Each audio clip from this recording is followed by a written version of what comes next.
반갑습니다. 고맙습니다. Good morning, everybody. This is really early in the morning, and looks like we have a jam-packed session here. I'm very happy to see that. We have a standing room only. Look in the back. Looks like the organizers made a mistake. They didn't think that these wonderful people here will draw so much interest and so many people into this session. And I apologize for the people in the back that you don't really have a seat to go through the session comfortably. We have this session. Could I have the presentation, please? Called Instilling Creativity and Character in the G20 Generation. Those of you yesterday who attended the meeting in the morning, we had the Minister of Education talking about what G20 generation is all about, right?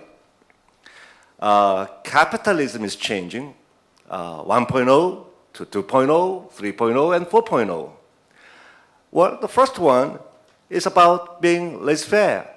Everything's free, right? Everything's free.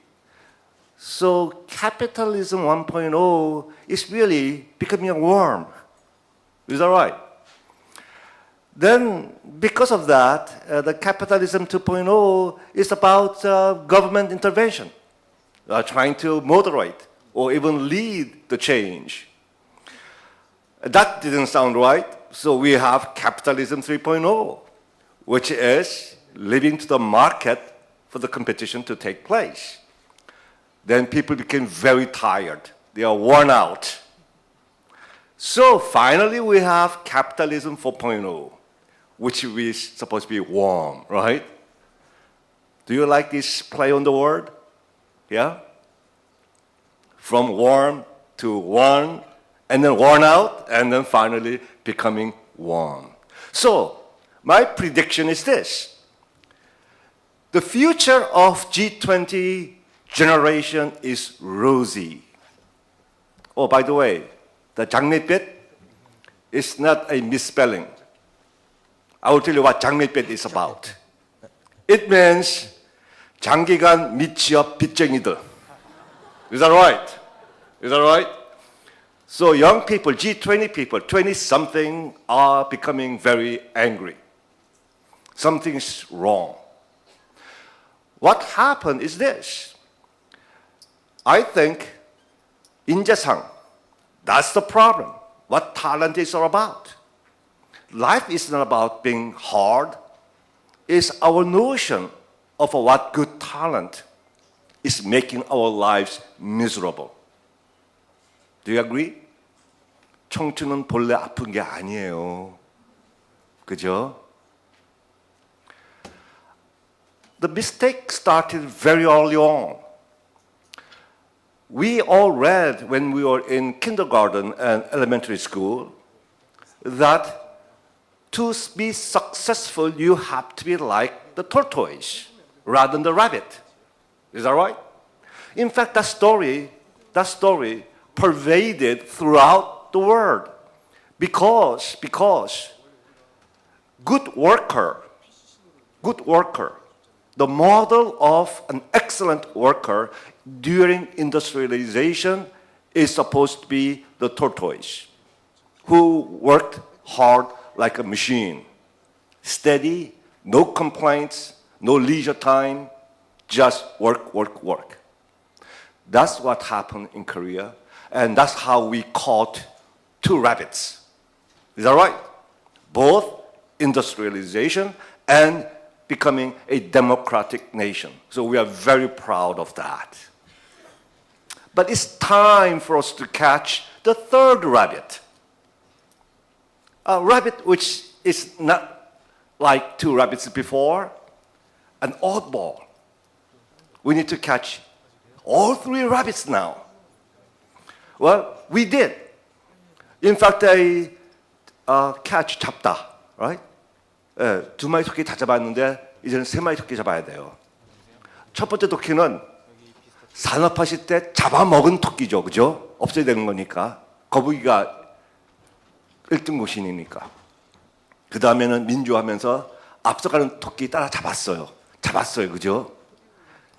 이제는 we need to catch the third rabbit, 토종 토끼. Remember? In Korean story, who was the winner? The rabbit. Not the tortoise. Because in the time of G20, the rabbit with the character and the rabbit with the creativity is the winner. So we need to catch that Korean rabbit. And we have today a wonderful people to talk to you, to tell you about how to catch this third rabbit. Is that right? Yes. In fact, I had an opportunity to talk with our guests, and I found them extremely interesting. We had a very good chat. So I'm very, very sure that you are going to enjoy today's presentation. What I am going to be today is a timekeeper. And after this, I'm going to keep my mouth shut and let all these wonderful people do the talking. Each presenter will have 20 minutes for the presentation. So we will have Professor Schaus going first, and then followed by Professor Hankin. And then we will have two local dignitaries, 김진성 박사님 그리고 최인수 박사님. They will be the discussants, and they will each have a few minutes to comment on the presentations and also express their opinions on the matter. And I'm going to be a good timekeeper so that you can have an opportunity to ask questions. Because I find questions from the floor to be the most interesting part of any forum.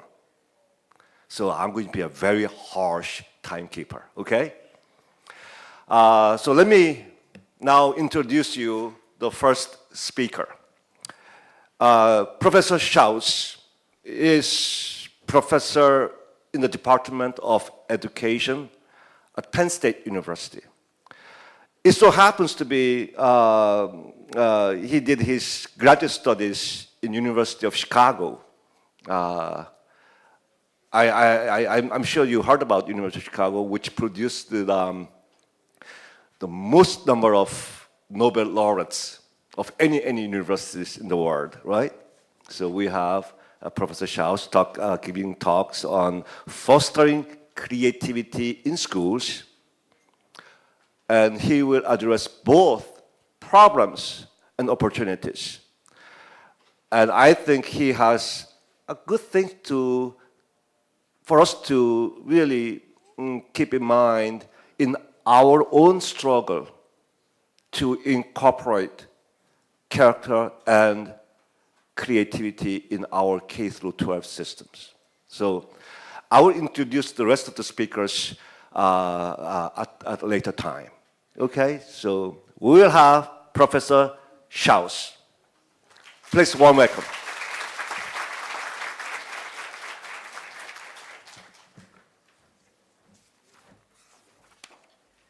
It is such a great pleasure to be here. I'm very excited. This is one of the largest rooms I've ever been in front of. I used to be a singer in a rock and roll band when I was younger, and this kind of reminds me of that time. But I'm here today to talk about what I consider to be some of the issues and problems and some of the opportunities related to trying to grow creativity in our schools. And so now I'm going to push a button and go to the next slide.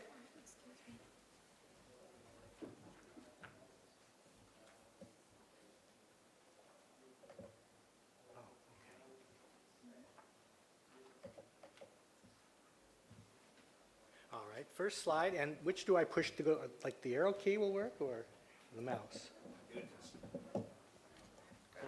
All right, good. So 3 questions to start with today.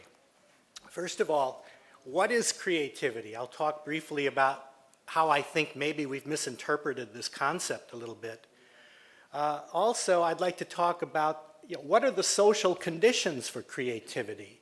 Another way to ask this question is similar to how Professor Csikszentmihalyi once asked this question. He said, where is creativity? Where do we find it?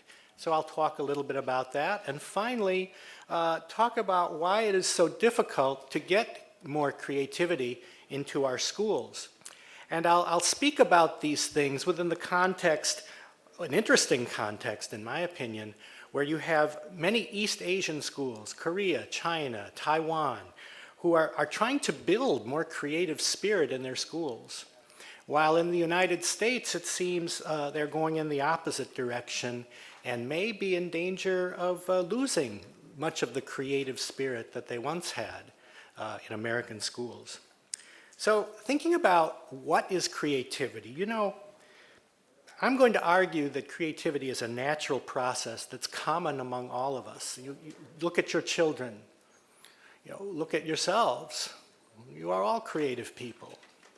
You all use creative thinking in different ways. So my point is that creativity is not just something that can be measured in terms of great products or great ideas. And it's not just the property of great minds. It's a natural human characteristic that we need to try to develop.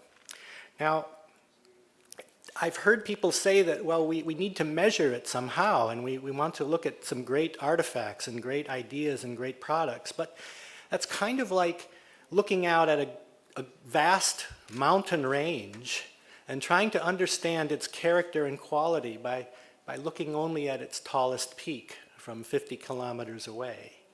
And I think we need to think more deeply about what creativity means. And if you start to think about this, you maybe begin to understand that creativity cannot really be taught the same way you teach math or science or reading.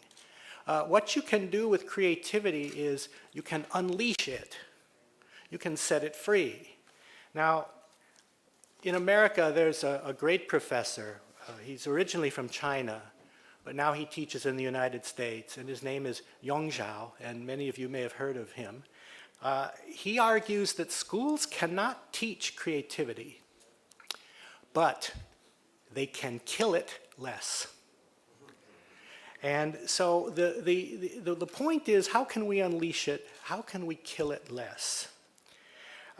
And my point today is to discuss what are some of the social conditions in schools that will allow it to grow. Now, back for a moment and talk about what do I mean by creativity? What is it? Well, I read an interesting article by Shelley Carson in Scientific American quite recently. And she said that creative environments are those which support cognitive disinhibition. Now that's an awfully large word, but cognitive disinhibition, meaning that there's a willingness to consider and encourage ideas that maybe seem irrelevant, maybe do not seem to be related directly to the goal. Can you create an environment, can you build an environment to support this type of thinking and activity? Another way to think of creativity is in terms of deviance. Deviance from the norm. Intellectual, vocational, artistic deviance from the norm. But what's important to point out here is that there's this interesting contradiction, right? Because to be creative, you have to have a norm, and you have to have deviation from the norm. You have to have structure, but you have to have the freedom to deviate from the structure, or deviate within the structure, around the structure, to break the boundaries of the structure. So, creative schools are going to be those schools that can become comfortable with this kind of contradiction. Comfortable with straying from the norm, and not just in classrooms, but in the entire school setting. Talking about the small societies that are created around the school, within the school. Now, in a moment, I'm going to move on and talk about why this balance is so difficult. But I'd like to first draw your attention to what I think is an interesting similarity between creativity and leadership. Both of these involve persuasion. Both of these involve getting people to help them to change their minds, to look at new possibilities and to move in a new direction.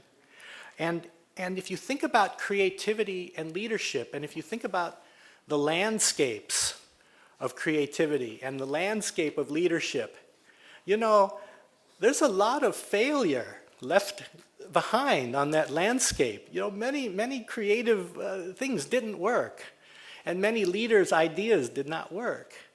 But you have to keep trying, and what we infer from this is that we have to allow failure, we have to allow second chances, third chances, and if you're thinking about students in this regard, the more you allow them to have, you know, the possibility of failure, the more you give them second and third chances, you know, really you are encouraging them to become leaders. You think about that relationship between those two concepts. So what can we do, you know, to help creativity grow in schools, and what are the reasons why we have such a hard time with this? I have some contradictions I'd like to explore, 4 main contradictions. And the first of these, as you can see, you know, if creativity grows out of deviation from the norm, but schooling is based on conformity and standardization. How do you get around this? The major source of conformity in East Asian schools is typically the entrance exams that students have to take, and they have a powerful influence on what happens in schools. And in the United States, we've tried to copy this system somehow, with No Child Left Behind, and sort of a narrowing and a standardization of what we teach our students. So how can you expect creativity to grow under such circumstances? Well, the school must find a way to organize and integrate divergent problems and topics that will engage students. Sometimes these topics that you use to engage students, they're not going to be covered on the exams. But can you allow this? Can you allow this to happen? Teachers are very hesitant to do this because, of course, they're evaluated on how much material they cover and whether their students pass the exams or score high. So it's very difficult, especially in an East Asian setting, to have some kind of radical change toward creative teaching. But what you can do is you can do a little bit. You don't have to do it every day. How about once a week? Once every 2 weeks? But on some regular basis, have some time where students and teachers have some freedom to explore some tangential topics of learning. If you can start to think about doing this, you begin to turn contradiction into harmony over time. I'll give you an example. In Taiwan, in Taipei, not long ago, there was a high school that was having very much difficulty. The students were not behaving well, they were not doing well on their work, and you know, it was very difficult. So a new principal is hired. A woman comes in to become principal of this high school. And one of her first acts has nothing to do with the academic part of school. She creates a student orchestra. After school, a new opportunity for students to become engaged in different ways. And not only does it provide engagement for the students who play the music, it also becomes a source of pride and interest for other students within the school. And they begin to see new opportunities. And according to what I've heard, the school that she leads has turned around. In the United States, we have talent shows, middle school, junior high school talent shows, and dramatic performances where students, not who they're not experts in music, but they get up on stage and they play a little guitar and they sing or they put on some kind of performance. And these things typically happen in the evening. Parents come, students come. It's another source of engagement. I want to show you an example. And I have to tell you, this is my daughter. And I'm very proud of her. This is when she was in the 8th grade performing at her school's talent show. And they made a big deal out of it. They made big posters like this. And this was in the fall.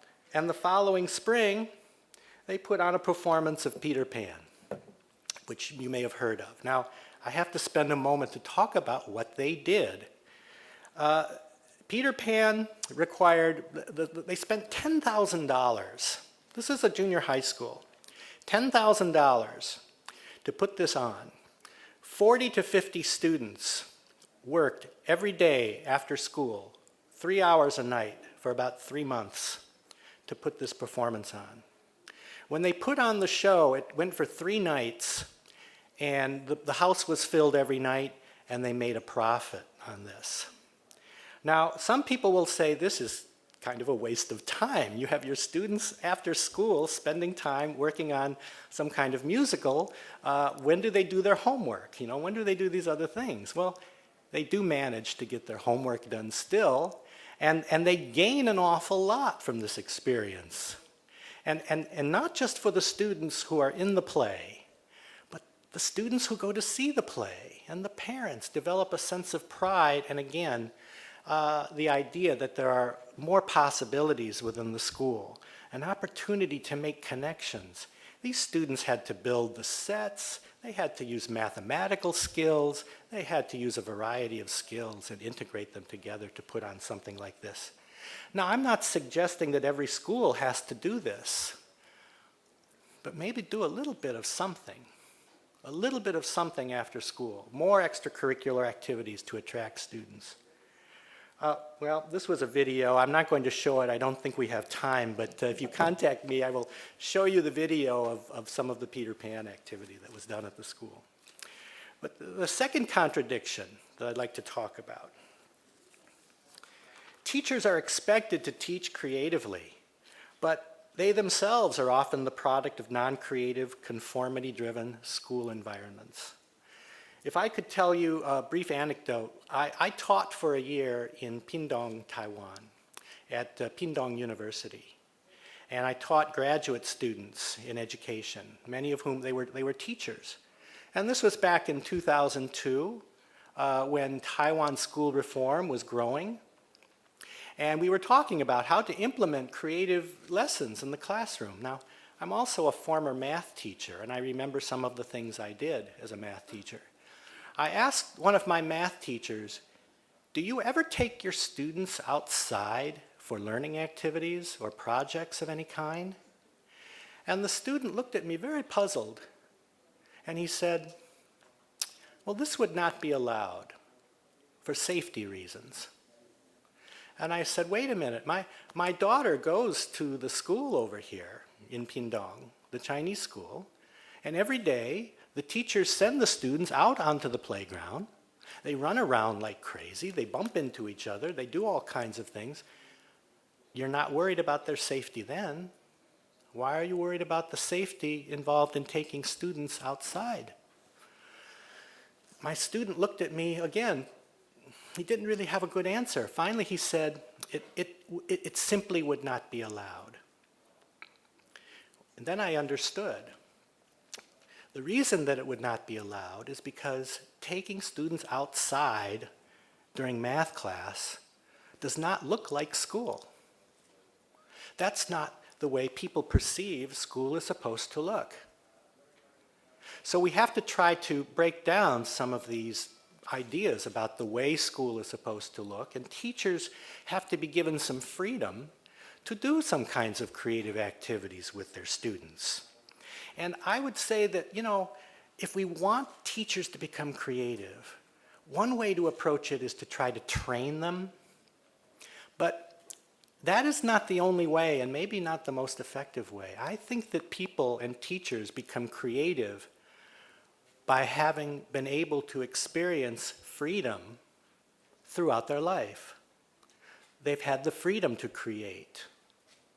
I think that people gain their creativity first in their heart and then in their mind because they come to believe that new things are possible.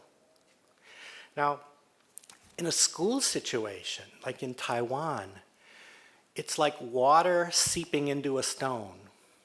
You know, the stone is very hard and it doesn't want to change, but gradually, little by little, the water seeps in, new ideas start to take hold, and now the stone is no longer the way it used to be. And these things will take a lot of time and a lot of, we want to talk about the rabbit, but maybe it's going to take more of the tortoise to get these things to happen. Now, I'll move to the next contradiction.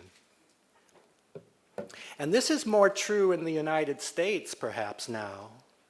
But in the United States, political and economic forces have led schooling down a narrowing path of standardization and centralization.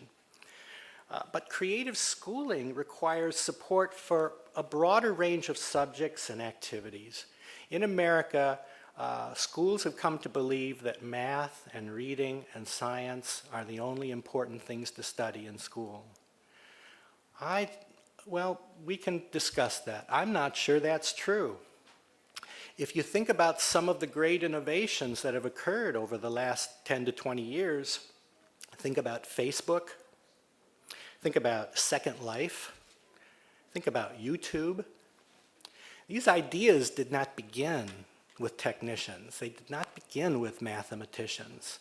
They began with people who had some broader idea, ability to make broader connections across different topics, to connect ideas together. So I would argue that it may not be a good idea to have an intense focus just on math and science. The creative world, the next century, is going to require many kinds of thinking, not just math and science. And just to add very quickly, in the United States, foreign language instruction has been cut back. Music instruction, art instruction, all these things have been cut back because resources go to the things that are tested. And foreign language, music, art, these are not tested. My last contradiction goes back to this connection between leadership and creativity. We assume that creative leadership can promote creative schooling, but we compel our school leaders to remain obedient to authority and to established structures. I'm not sure leadership can work this way. I think that leadership is going to require a small amount, at least, of thoughtful dissent. That people who work at the bottom line of the school, the teachers and the principals, must feel like they have the freedom to speak upward.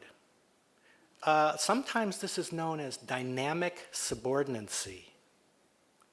The ability or the feeling that the teachers and the principals have that they can argue upward, that they can show leadership moving upward in an opposite direction. Remonstrance is another word for this. But do teachers, do people in schools feel that they have the ability to argue against or to resist or to vary from the authority structures? So schools need to allow some type of intellectual freedom, not just for students, but for teachers as well. And again, I want to come back to the point, I'm not calling for any sort of radical change in schools. I would just like to see some incremental change. I think that schools can develop, in terms of creativity, what you would call a sweet spot. And I'm not sure if you are familiar with this term, but in sports, we think of a baseball bat as having a sweet spot, or a tennis racket as having a sweet spot where you can really hit the ball well. So I was using this analogy here with the tennis racket, and if you take a look at this and you see the line going across the screen, On one hand, you have the extreme of narrow, rigid structures, and over on the right, loose, diverse structures. It's not necessary to go to the extreme. Can you find that sweet spot in the middle in terms of the knowledge that students will learn, in terms of the subjects that they have available? And we can also think of this in terms of other types of school activities or characteristics, such as do people have a sense of freedom in the school? Do they feel like they can control things, make things different? Is there a feeling that thoughtful dissent is possible and encouraged and valued? And are there a reasonable number of student activities after school? Other things, besides simply studying for the exams. And that's my last slide, and I just want to end this by saying, schooling is a lot like farming. Schooling is more like farming than it is like a factory. Farmers, farming is an ancient practice, and it's very complex. But the act of farming involves organizing activity around things that seeds, insects, the weather, the soil. These things are going to happen anyway, no matter what you do. Plants are going to grow. And the same in schools. There's going to be learning. There's going to be creativity. There are going to be these things. They're going to happen anyway, regardless of how you control them or not. And sometimes we've tended to go toward what I would call a command and control view of the school. That the people at the top think that if we turn the right knobs and we manage things properly and we insert the right policies, we are going to get what we want. But I think that teaching and creativity are much more organic activities than that. And so we really, what we have to do in order to create and to grow creativity in schools, it's about arranging the field. It's about arranging the soil. We can do a better job of this, right? We can do a better job of nurturing these fields of creativity and learning within our school. Let me just end by saying this is my first time in Korea and my first time in Seoul, and I'm first of all, honored to be here, and I'm very impressed by the vibrant, creative spirit that I see here. And there's creativity in the air. And I hope this will continue. And I thank you very much for your time today.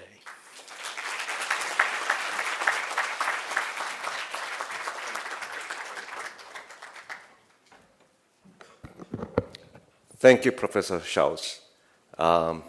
In fact, as I was listening to his talk, so many questions popped into my head.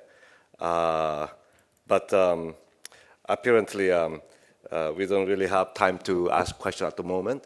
So what we will have is that we will have the rest of the speakers and then ask questions that you please, okay? I will introduce you next speaker. He is Professor Hankin from University of Iowa in the Department of Education. His specialty is in educational leadership. He did his PhD at the University of Wisconsin, and that tells me that he should be able to tell you many great things about educational leadership because University of Wisconsin is known for that. In the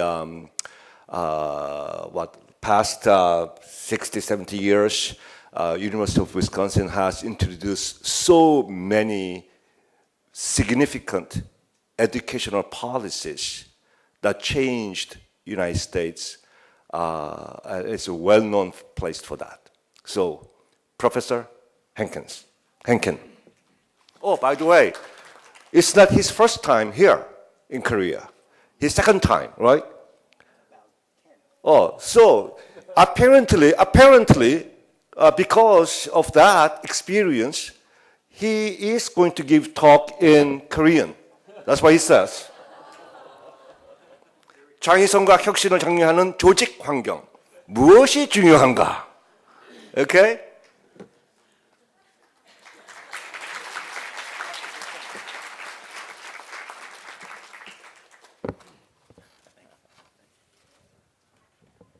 After that introduction, it has to go all downhill. You know, I think they call that the theory of falling expectations.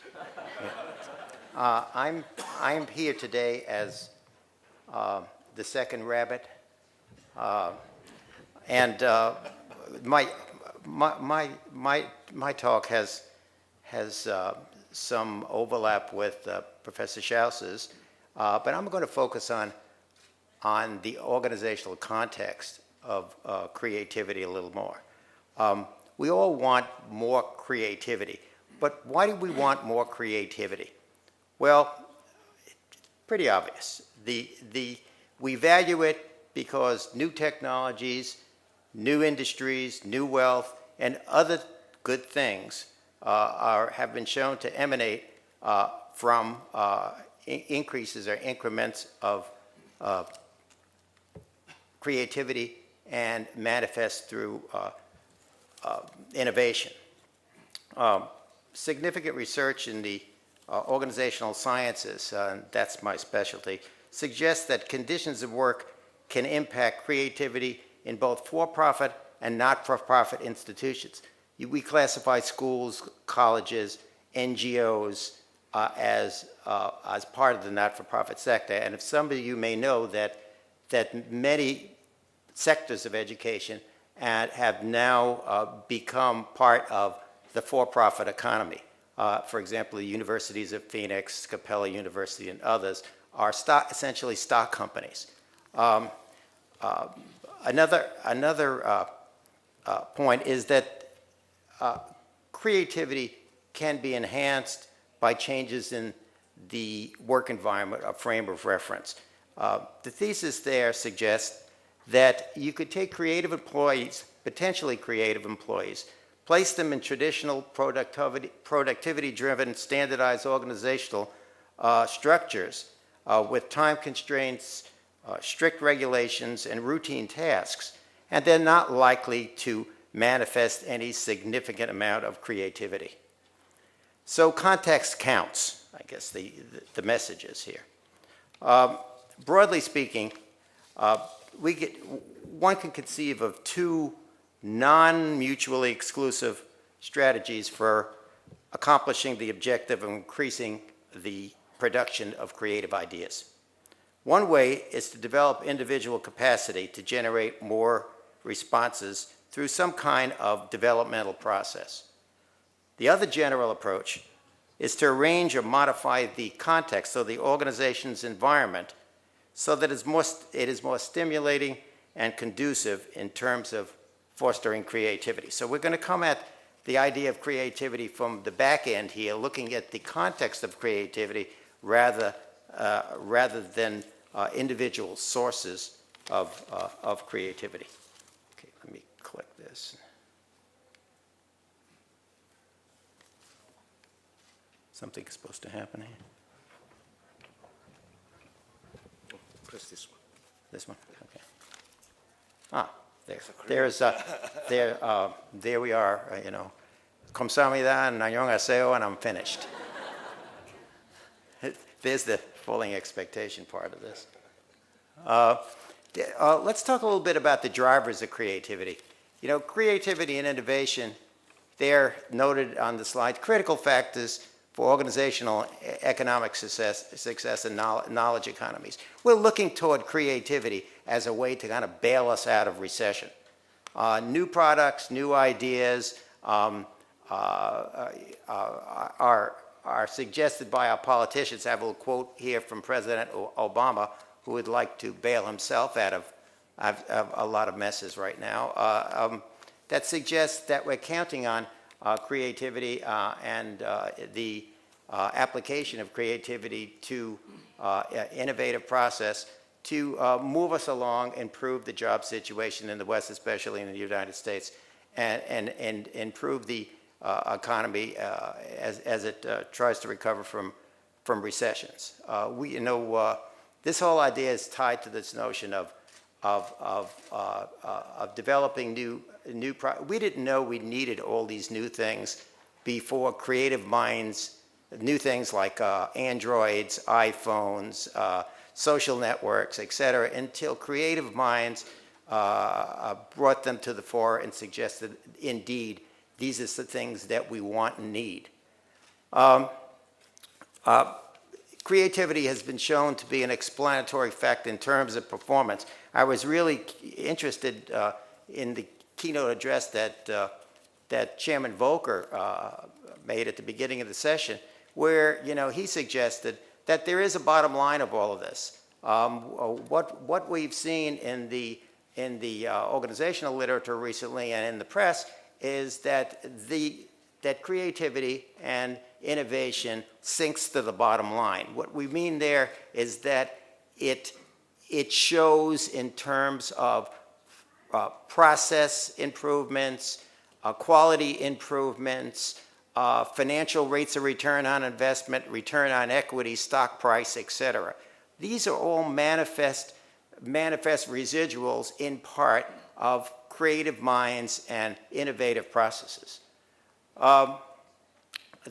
Another interesting idea on the slide is this idea of new profits and where they'll come from in the next 5 years. New sources of that do not exist today are going to be the drivers, are going to be the foundations of bottom line profits over the next 5 years, and many executives subscribe to that notion. Where do the private and public sectors differ in terms of what we consider creativity? Private sector organizations emphasize benefits of creativity and innovation for competitive market advantage.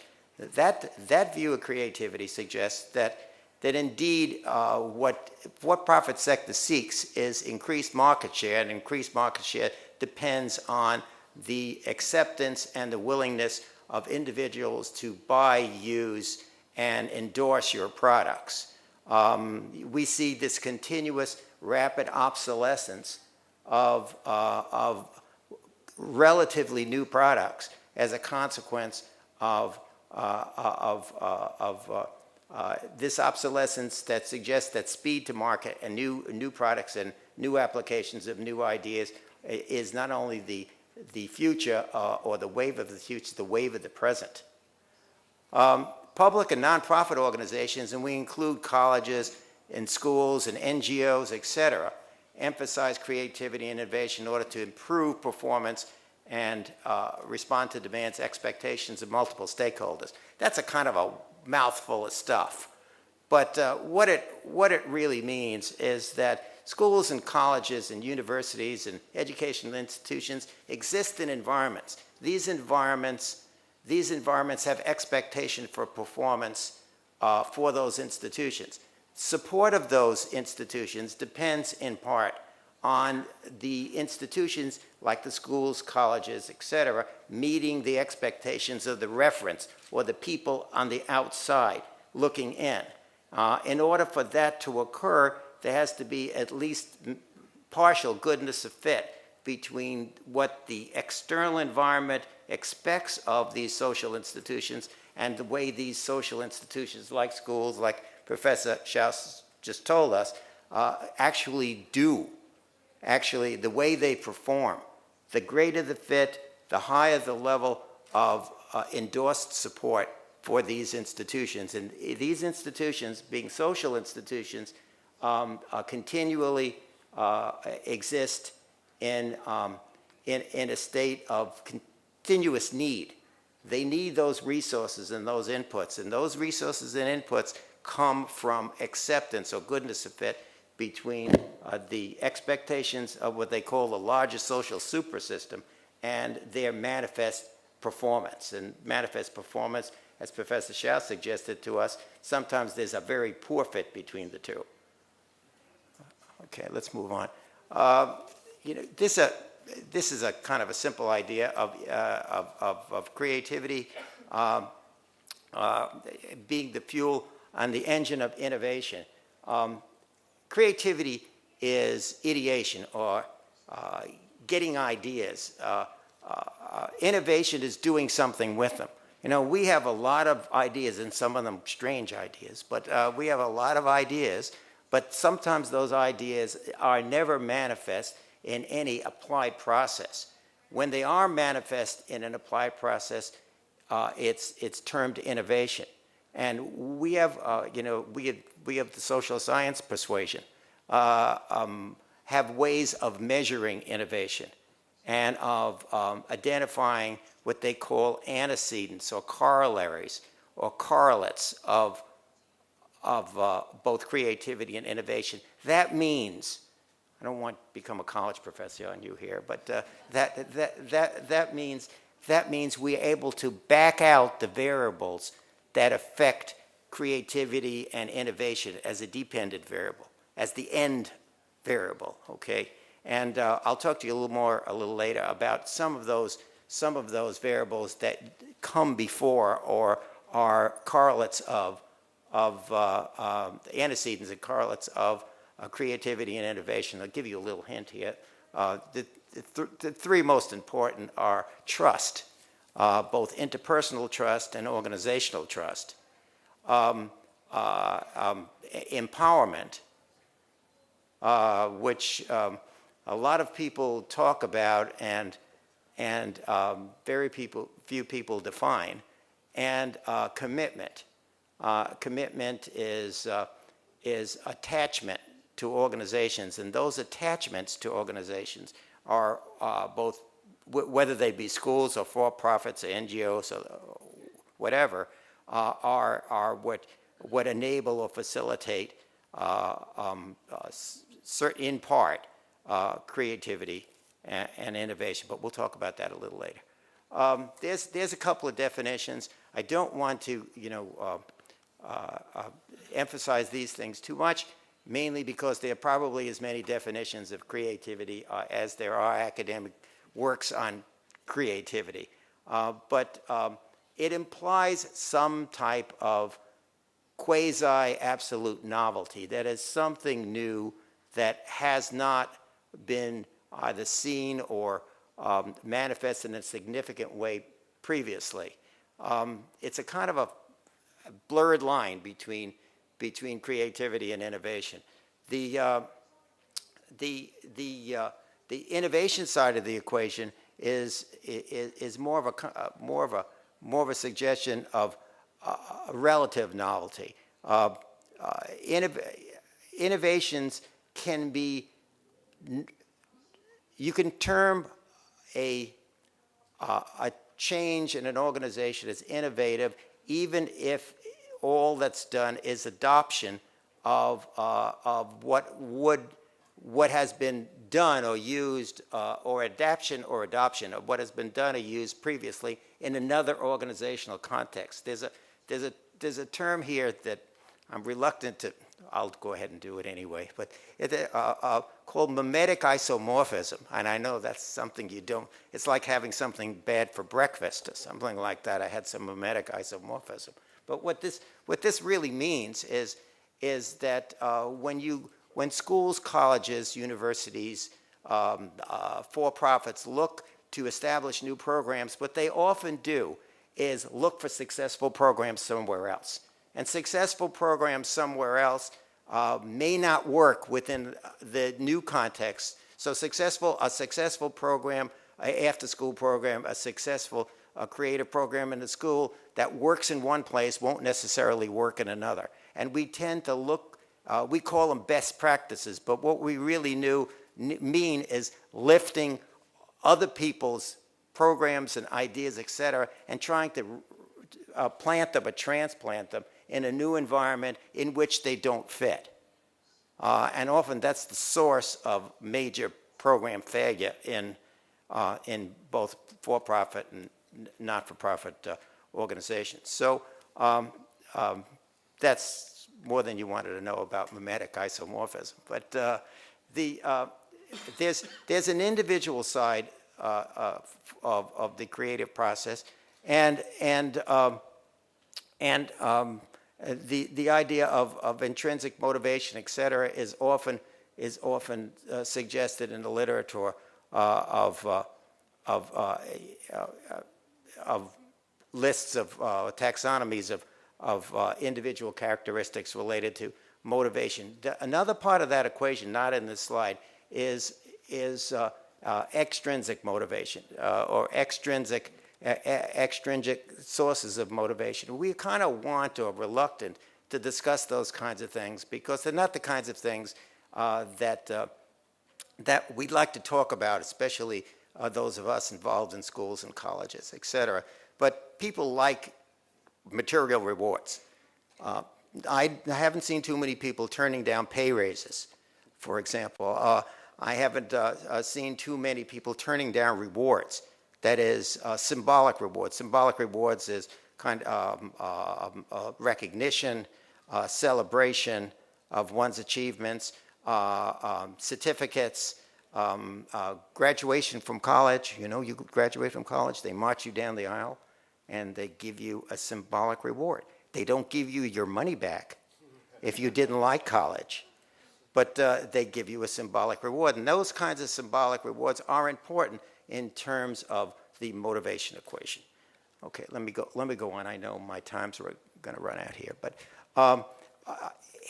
as Professor Schaus already said, anyone has the intrinsic ability to be creative.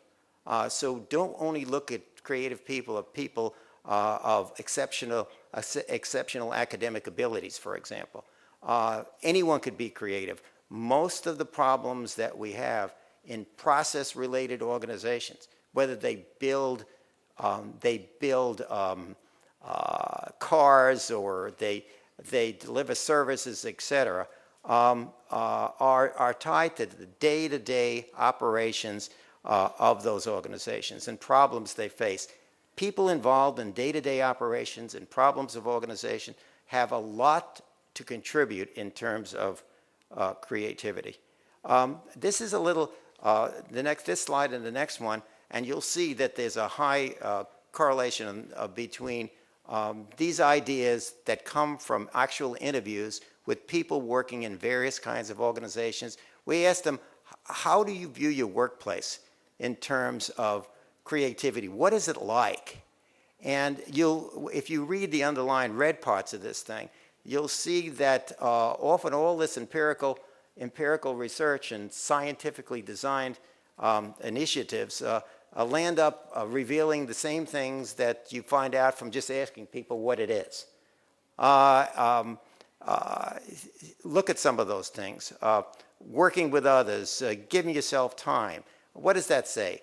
Interpersonal communication, intra-organizational communication, team-based communication, new ways of doing things, time to do it, safety and comfort. Safety and comfort, people are not going to take chances with trying something new or trying something different if they think they're going to be punished as a consequence of failing.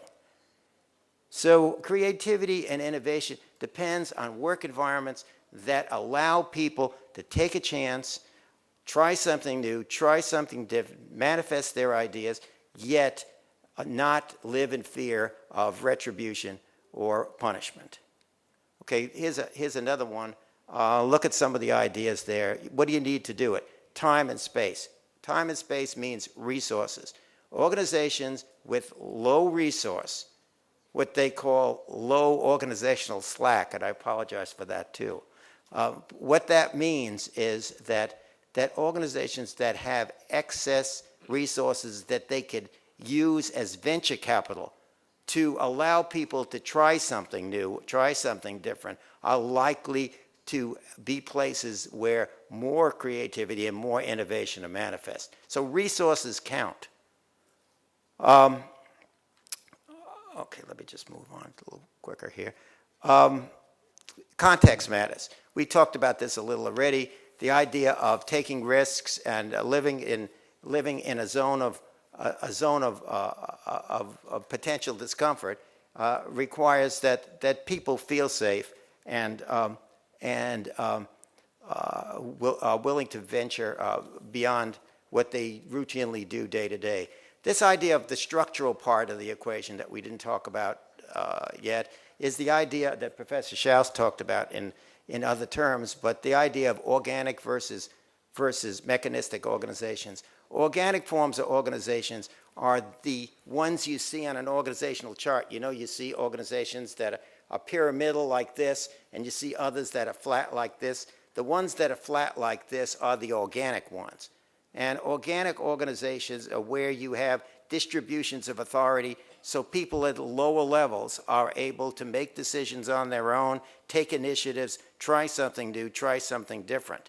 And site-based managed schools are places where the leadership of those schools are no longer the top of the pyramid, the principal, et cetera, in a traditional sense. They are, what the principal does in those in schools that look like this, that are more organic, is they enable, they facilitate, they encourage, rather than supervise and surveil and oversee the work of people in the school. And so there's the significant difference in structure. More creativity is likely to occur as a consequence of organizational structure. Okay, this is the whole idea of organizational climate. Professor Schaus has already talked about some of these things, but about challenging work and emotional involvement. You look down the list there: freedom, i.e., setting your own schedules, taking time and where you need it to manifest these things. But what I'd like to kind of go back to is what I talked to you a little bit about before: the idea of antecedents of creativity and creativity and innovation. Things like empowerment, commitment and trust. That's what most of these climatic conditions are about. Let me tell you about each one of these things for half a minute, and you'll see the connections. People who are committed to organizations are people who have emotional attachments to their work, the affective attachments to their work. Higher levels of affective attachment are linked or tied in the empirical literature to higher levels of creativity and innovation. Now, the second part of commitment beyond affective attachment is what they call normative commitment. Normative commitment is where the person doing the work feels like what they're doing makes a difference. It's principled. It's based on a norm or a belief system that they feel is principled. That makes them more attached to institutions. The empowerment side of this equation involves two factors, and you could measure these things. There's a woman named Gretchen Spritzer that has an instrument for measuring empowerment. But the empowerment side deals with things like doing meaningful work, having an impact in your work. That means having an impact means that what you do and how you do it makes a difference. I'm hurrying as much as I can. He's a taskmaster. But the last part of this is trust, and there are two forms of trust. One is interpersonal trust being and innovation. Organizational agility, it really matters. Will the organization, will the school have enough flexibility and positive disposition toward change to rearrange things, to change structures, to change procedures, to change processes to accommodate the creative mind? And finally, the last slide here, there's a little definition where employees perceive that an organization has their welfare and best interest in mind when an environment of open debate, and Professor Schaus talked about that, and discussion is in place where trust exists. They're willing to take a chance, take a risk, and put forth their creative ideas. Kamsahamnida. I just want you to show you my other Korean. I'm sorry, Professor Hankin, for hurrying you. But you never do any justice to speakers that we ask them to impart your wisdom in less than 20 minutes. That's not quite right. But we have to do what we can. Thank you, thank you. Now we will have a bit of time for our discussants, and let me introduce two of them. So in fact, they are, rather than catching 3 rabbits, we have 4 rabbits that you can catch today. Dr. Kim Jin-sung is principal of Hana High School, but he was a professor before. So he covers the both range. In that way, he is a very, very unique contribution to our panel here. And second discussant is Professor Choi Jin-soo. He's a professor of child psychology and education at Sungkyunan University. He is author of a most recent book on creativity, Finding Creativity. And he, in fact, studied under Professor Mixen Bihai. So we today have a very, very excellent specialists. And I would have to ask them to keep their presentation or comments combined less than 15 minutes, please. Thank you. Thank you, Professor Joe. I'm going to speak from here. Don't think I'm not strong enough to stand up or I'm not polite. I just want to differentiate myself from the distinguished speakers. All right. Common story we shared this morning is that the rabbit and turtle, I guess. Do you know why the rabbit was sleeping during the race? I know nobody will answer. There are so many creative answers for that. One answer which I most impressed by is that the rabbit was sleeping because rabbit wanted to give turtle a chance to win. Do you agree with me? Or okay, first of all, I really appreciate the insightful presentation of Professor Schaus and Hankin. Professor Schaus explained very clearly what is creativity and the qualification for achieving the creative education.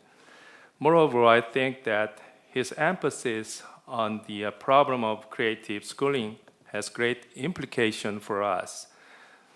Meanwhile, the Professor Hankin explained the essentiality of creativity in organization and innovation through it. He indicated why do we need innovation and the prerequisites of creative development that will bring progress to the organization.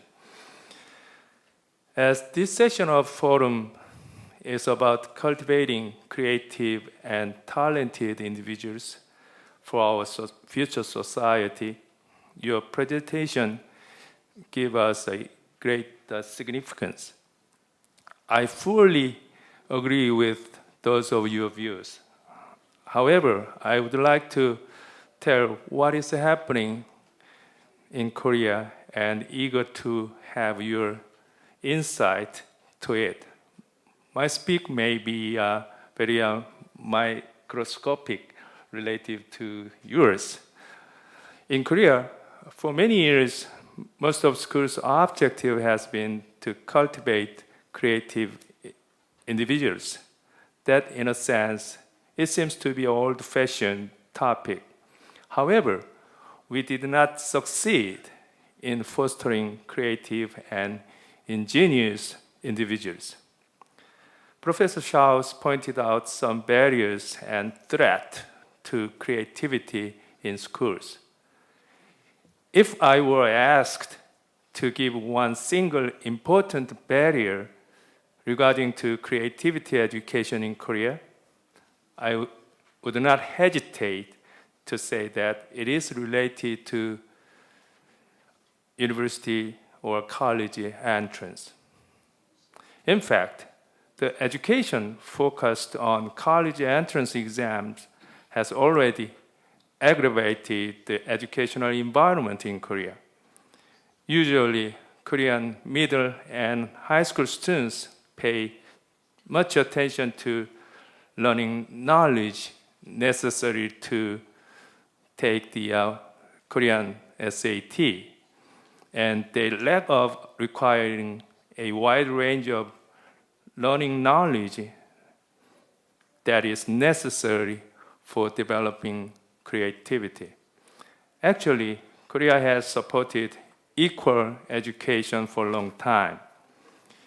We compare our students to prepare Korean SAT and the designation of college entrance with just Korean SAT scores finally result in non-creative conformity and standardization of high school. Recently, the universities placed some importance in the admission officer system, but still there is a lack of diversity in selecting students, and as a consequence, creativity is often neglected. The harmful effects of this kind of standardization are the passive attitude of students in class and the incompetence of teachers to motivate their students to be more active during the class. We have to give deep thought with open questions instead of seeking for the answers. We usually give the students the answers very quick because we simply think we do not have much time. Eventually, it is a speed competence resulting from continuous repeat. Obviously, this kind of competence debilitates our capacity of thinking and creativity.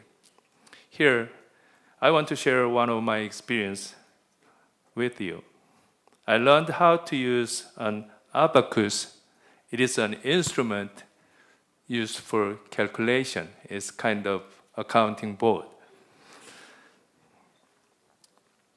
At the time, I had observed that the accuracy and the speed of abacus calculation won the competition against the computer. However, I felt that process of learning an abacus made me mechanized. In fact, although calculation is definitely required for mathematics education, calculation never becomes mathematics itself. And the aspect of application should be regarded. One other thing is, as students concentrate on Korean SAT, the subject chosen by students are very simplified as well. The efforts to reduce the number of course credit to administer the curriculum effectively has taken advantage of the entrance examination again. At Hana Academy Seoul, we provide students with a wide range of selective subjects which accord with their career and academic interests. Some students, however, have tendency to choose their subjects not based on their interest, but based on other factors like easiness to have better grade. This happens since academic record is such an important factor in applying for the universities. We all know that we can do better when we are doing what we like. As a matter of fact, we are thinking one way, but doing another. Another major problem is an assessment process of students' capability. Practically, students' assessment is not based on overall students' activities in Korea. Instead, they are evaluated by the exams, and the questions on those exams are focused on how quickly they seek the answers, rather than extract a variety of thinking capabilities. Also, all schools must follow the same grading system set by educational authority, so-called 9-level system. To deal with the first problem, we are making very much effort by increasing the performance assessment in tasks and other activities besides examinations. But still, we rely heavily on objective indicators such as the observance of deadline, the amount of project, etc. The cause of this kind of phenomena is that the teachers, students, and parents are not accustomed to the subjective assessment, and teachers are often afraid of the complaints that students and even parents may raise. Therefore, we need to respect the objective evaluation of teachers, and students need to be conscious about creative schooling and work to get a broad range of knowledge and various activities. And now, I would like to introduce some interesting findings at Hana Academy Seoul. The first one is the way of recruiting our students. Today is the last day of accepting the application at Hana. And we assess various extracurricular activities of students as well as their academic competence in selecting our students. Even though we have just a 2 years of experience and certain limitation of data, we found out that there is a strong positive correlation between academic record in middle high school and academic performance at Hana Academy Seoul. And also there is a positive correlation between extracurricular activities in their middle high schools and academic performance at Hana Academy Seoul. But the former relation is stronger than latter. This result may come from the fact that there is no big difference of extracurricular activities among students. In addition, and that students with high academic competence usually participate in various extracurricular activities and achieve to a high extent.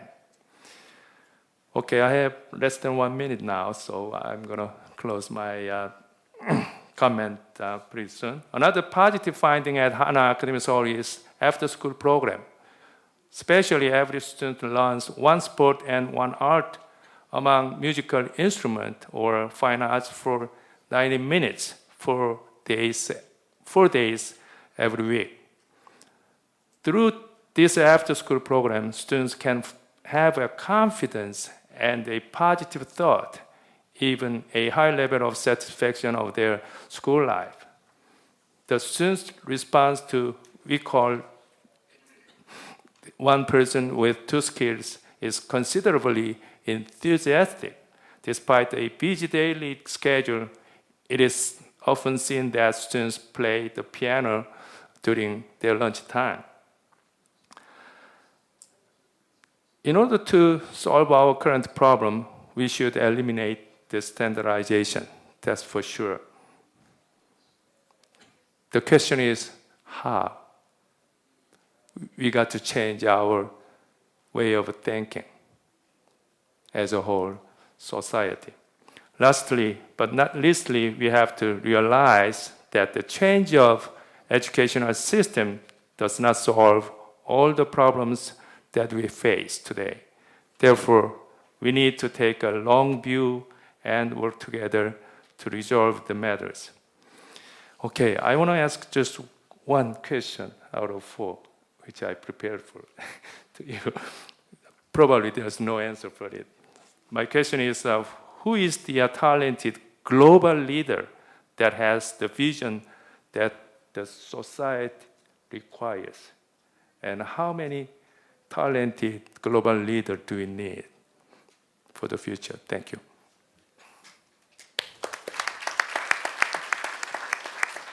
Well, thank you. And the question we will leave for the panel to think about until end of the last comment. As the timekeeper and taskmaster for this session, I think I have lost 4 dear friends today. But then I feel good that I have gained friends from you, so I feel okay. But let me apologize for Professor Che, because I've been too creative and changed his name. He's not Che Jinsu, as I have introduced Chinsu. So, Dr. Professor Che. Okay, thank you. How many minutes do I have? Including everything, It's let's have, 7-8 minutes. all right. We started 5 minutes late, so we will go over that if you don't mind. Thank you. All right. Because the time is running out, I'm going to make my comments very quick. Okay, I happened to have a chance to see the video of Dr. Shao's daughter, the Peter Pan.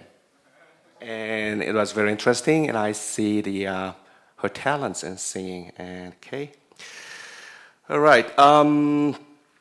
Thank you for mind-boggling presentation, Dr. Shao's. I have comments on your 4 contradictions in creative education. Okay. We Korea do have a similar research result in Asia. Teachers here believe the importance of creative education, but they do not want their class students creative. That is, they do want their students to remain obedient and loyal to them. And it seems to me that Chinese teachers have the same position. Chinese teachers nominated socially undesirable traits as characteristics of their creative students. Also, Korean teachers tend to firstly emphasize only the cognitive components of creativity and relegate motivational, emotional, and environmental components, which are known to be more conducive to creative achievement. And secondly, their criterion for judging creativity was not students' potential, but the final academic output, such as grades. Korean parents share the same view.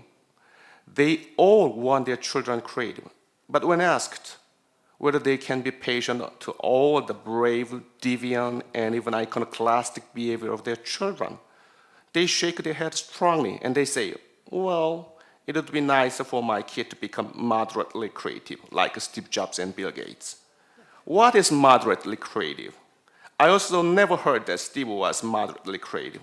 After all, what they really want was that their children be nice to family and school and become successful. Sounds familiar? Are those kids model students or teacher pleasers, or really creative ones? It would be worse to have a wrong conception of creativity education than have nothing. In order to have a clearer picture of what creative education is all about, Korean Ministry of Education started an education initiative called Creativity Character Education. I'm going to call it CCE as its acronym. What is CCE? CCE is an educational experiment which tries to develop both creative potential and characters needed for 21st century. Everybody here knows the creative education and character education respectively well enough. But how can two different educations be combined harmoniously? I may need 20 minutes more time to introduce this E, but today I'm going to skip it, and I'm going to leave it to each of you to refer the Ministry of Education homepage to see what is this E about. Okay, the next things.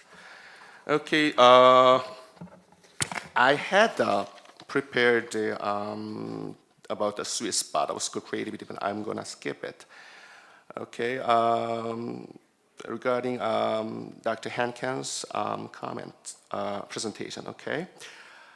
Dr. Hankin gave us insightful and timely ideas on environmental factors for creativity and innovation. I would like to add a couple of comments on his presentation. The first one is regarding his distinction between the concepts of creativity and innovation. Of course, this is not his main emphasis this morning, and he also said that the distinction is very blurred. There is a very blurred and slim line. It's not very clear. But he mentioned that definition of creativity may imply absolute novelty, while the of innovation may imply relative novelty. My question here is whether there is a criterion judging absoluteness and relativeness of novelty. If yes, it might be hard to propose a concept such as Korean creativity, which has been a hot issue in Korea. Well, I suspect that even in the concept of creativity, there exists a logical connotation of relativism. Is Korean creativity a viable concept? In order to answer this question, we need to examine the definition of creativity. If novelty and effectiveness are considered the salient characteristics of creative products, then there should be an evaluation process deciding which product is more novel and more appropriate or effective. In that evaluation process, the value system of each culture and society should be relevant. The previous definition of creativity, therefore, has the logical connotation of relativism. On the basis of this argument, scholars in this field argue that we also need to consider socio-cultural variables that determine the manifestation of creativity. So, would it be a help to see the distinction between innovation and creativity in the continuum of novelty and effectiveness? In creative performances, novelty should be more important than effectiveness. On the other hand, innovation requires maximal effectiveness, while novelty may be secondary. Okay? The second comment, well, I'm going to wrap my comments within 1.5 minutes. Is regarding the malevolent effect of creativity and responsibility at work. I agree with Dr. Hankin that creativity and innovation are critical factors for organizational and economic success. Yes, in Korea, creativity has become a main topic in education, business, and almost every sector recently. And the demand for finding ways of maximizing creative potential has never been higher. But what if, as President Obama mentioned, the competition is too keener and challenge is too much tougher? As we have seen in 2008 world economic crisis started from the bankruptcy of Wall Street financial firms such as Lehman Brothers. It would not be difficult to imagine that some of the wise guys hope to use their creativity in bad ways. Influenced by the Occupy Wall Street demonstrations here in Korea, citizens of Seoul also rallied at Yeouido, the financial district of Seoul, to protest against the so-called excessively high salaries to its executives and massive dividend to investors. So we may have to take measures to get things right. First, they may come from the companies themselves. Creating values shared by society and companies proposed by Michael Porter could be the first step. Shared values here is not just social responsibility, philanthropy. It contains a new way to achieve economic success for sustainable business. Because in the long run, the profit will only come from socially and environmentally responsible business models. Okay, and second measure should come from educational sector. Our education should embody values that serve the leaders who have managed to run business that are both successful and humane. Even though we are now at fledgling stage, Korean creative character education has just started to explore and disseminate those values needed for a creative and sustainable society. Thank you for listening my comments. Thank you, thank you. And again, I apologize for not giving all of you enough time. Before we open up the session for the questions from the floor, I would like to recognize some of the very special people among you. I do see some high school students here. Could high school students stand up, please? Would you give round applause for them?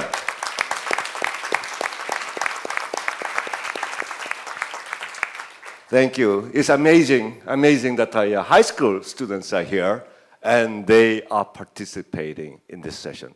Great, wonderful, thank you. Okay, questions from the floor. And I would appreciate if you make the question brief, such that we can hear answers in full. Thank you.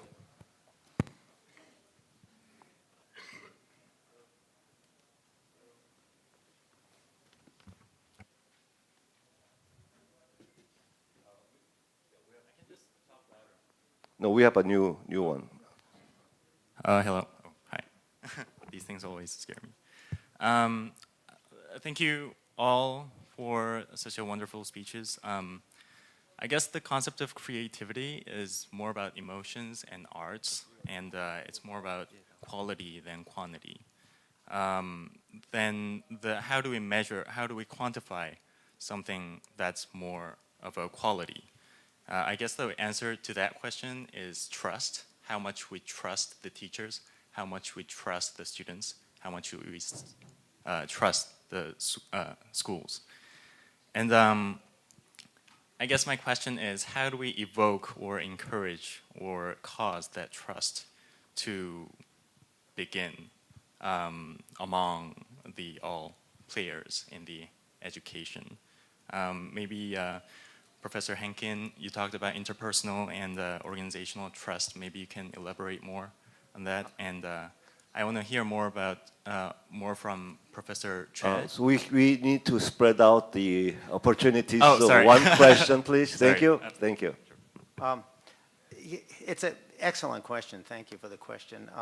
You know, trust, there are volumes and volumes on trust. It's a very complex phenomenon. But the two things that come to mind in terms of your question is on the interpersonal side, trust is usually predicated on what they call a norm of reciprocity.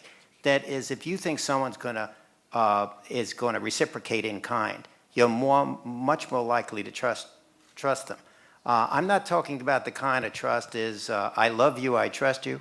Well, I love you, I trust you has resulted in a 50% divorce rate in the United States, so it's not working out very well.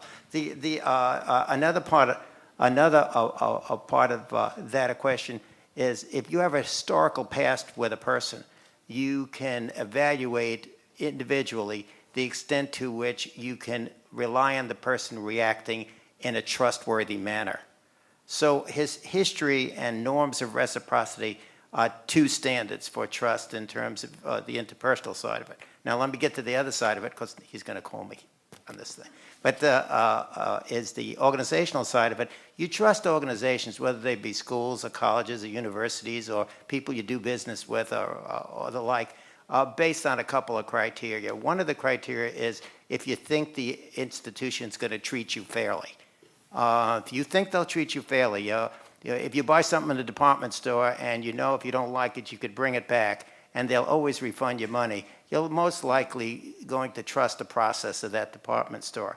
The other part of it is whether the procedures, rules, and regulations or the guarantees that organizations have in place will work in your favor. So if a teacher is in trouble, will the arbitration process, will the hearing process, et cetera, treat her or him fairly? So on the organization side, you have this not only internal structures, but you have this concept in your head of fairness. On the other side of it, you have norms of reciprocity and historical past. I'm sorry I don't have more time, but you'd be here until you're 2 years older, and that wouldn't be good. Thank you very much. Let's go way in the back. He was the first to raise the hand. Thank you very much. Good morning, everybody. My name is Suharsono from the State University of Surabaya, Indonesia. I'm interested in Professor House's presentations. I have got the strong suggestions that your presentations, part of the emphasis is on the cycle of culture, the culture of creativity. That the problem that I have seen here is that how actually to break down from the less creative nature of education and then to transform it into a more creative one. My question is like this. Is it possible in this case to train and involve teachers in a more creative way in education? Thank you. Good question. I'm not sure that all of the cultural barriers can fall. I think it will take a great deal of time before these cultural barriers start to fall. The entrance exams were mentioned here. The entrance exams, for example, that limit the ability of teachers to be more creative or students to be more creative, they represent a structure, but they also reflect an element of culture. Now, what can be done when you have such a strong cultural or structural aspect within the system that limits creativity? It's like DNA. It limits, how much change can occur. So the steps that may be taken may be incremental. For example, can you allow students to take the exam more than once? Can you allow students to have a different type of exam? Can we come to appreciate these differences and accept them? And can members of the community trust them? In other words, will parents believe that these types of indicators will still give their children a fair chance? And again, I don't see training teachers to be successful unless teachers are also given freedom from the structure. So can we find ways to loosen up the structure? I'm not sure we can eliminate these entrance exams, but can we humanize them? The idea that you only get one chance to take the exam, and if you miss that chance, that's it. I don't understand the need for that. Thank you. One last question. Way in the back, at this time, I will give an opportunity to a lady. We had the 2 questions from men, so yes, way in the back. Hello, my name is Jiwon Lee from Hankook Academy for Foreign Studies, and I have a question to Dr. Schaus. As an actual recipient of education, high school education, you have mentioned that creativity cannot be measured. However, what I see in students near me, the biggest concern of students is what grades they get in their transcripts. So I've seen many teachers who implement creative classroom activities in their classes, but because those activities are not measured and they are not evaluative, students lack the incentive to participate in those activities. So do you have any thoughts to ways to encourage or promote creativity without rigorous evaluation in classes? That's a very good question. And where I come from on this is the idea that schools do many wonderful things that cannot be measured immediately or are very, very difficult to measure. And I think that measuring of creativity, the measures that we create will tend to be crude, rudimentary.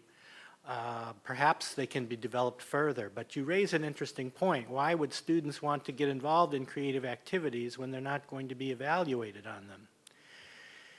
This is, I'm not sure I have an answer for that. In the United States, universities use a variety of subjective indicators when they are accepting students into the university. Thank goodness for subjective indicators, or I might not have made it into the university with my grades, quite frankly. They were never extremely high. But the problem is that many people don't trust these. They're afraid that there will be favoritism and this type of thing. So I wish I had a better answer for your question, other than to say maybe there is a way to look at a student's application to a university and say, well, you did this, you did this, you did this, you did 3 or 4 extra things that you didn't get graded on, but you did them. Very good, and we're going to give you some extra credit for that when we consider your application to the university. And I guess that's about all I can answer on that. I'd like to add a comment to that. Yesterday, I had an opportunity to have lunch with Brenda Dan Messier.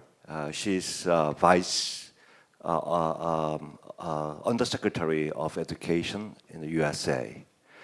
And we were talking about this issue. How do you quantify quality? Or do you need to really quantify quality? And of course, as you mentioned, it's an endless question, and we might never find solution to that. But she made a very good comment. We finally recognize the importance of creativity, and it's a quality stuff. And because we all agree now